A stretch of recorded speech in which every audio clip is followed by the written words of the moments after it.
cannot take a free people and tell them that they have to be part of your family, particularly since you killed their father and raped their mother and sold the children off to your brothers and sisters. You can only ask them if they want to join your family. And by family, I'm talking about the family of United States citizenship.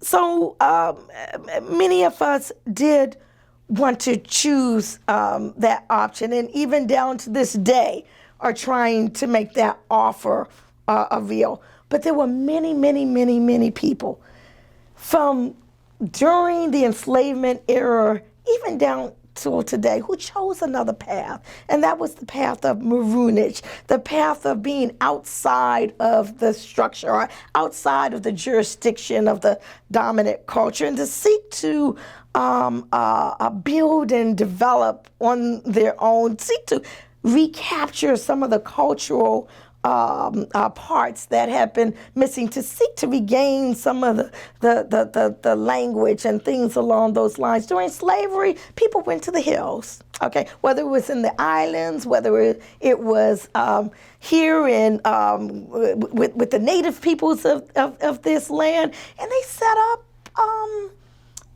settlements that lasted for hundreds of years, some of them. In Brazil, Palmares, the legendary, it was real, it was so glorious, we called the legendary Republic of Palmares, which lasted for centuries. People were born there, they grew up there, they lived, they farmed, they protected their communities. Okay, so many people sought that aspect as well. Even down till today, you can say the concept of maroonage can be seen in, I would say, a movement that started in the 60s and the 70s, the independent black school movement, where parents decided that they wanted to educate their own. They weren't getting the proper education in the traditional school system, and they wanted to teach the true history and the culture, and they wanted to do it themselves. So that movement for quite a number of decades was very, very, very strong movement. And then there were the movements to establish an independent nation state on this soil. The Nation of Islam talked about that in their paper time after time after time. The Republic of New Africa was founded on that premise to establish an independent nation state in 5 states of the Deep South, and to seek to establish a government where there would be negotiations between their government and the United States government on reparations and on issues dealing with prisoner of war, and the like.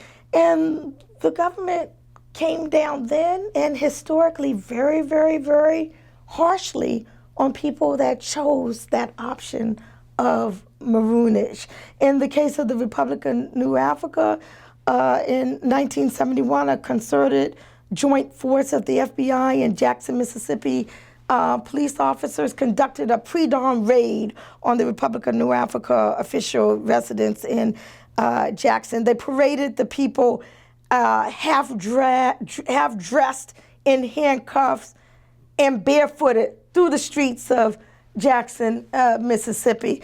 But because the Republic of New Africa believed in the concept of maroonage, believed in the concept of self-defense, none of the persons from that movement were killed that day, because they did, in fact, defend themselves. But they were held captive in Hinds County Jail, and believe it or not, if it had not been for Rosa Parks, yes, Rosa Parks in 1971, they might not have survived. A call was made to the office of John Conyers in Detroit. Rosa Parks was working for John Conyers at that time. If it had not been for that intervention, those brothers and sisters in 1971 might not have made it out alive. And very interestingly, one of the young lawyers at that time, actually, I think he was in law school, his name was Chokwe Lumumba, who went down to Jackson, Mississippi to assist in some of the legal representation of the RNA 11, as they were called.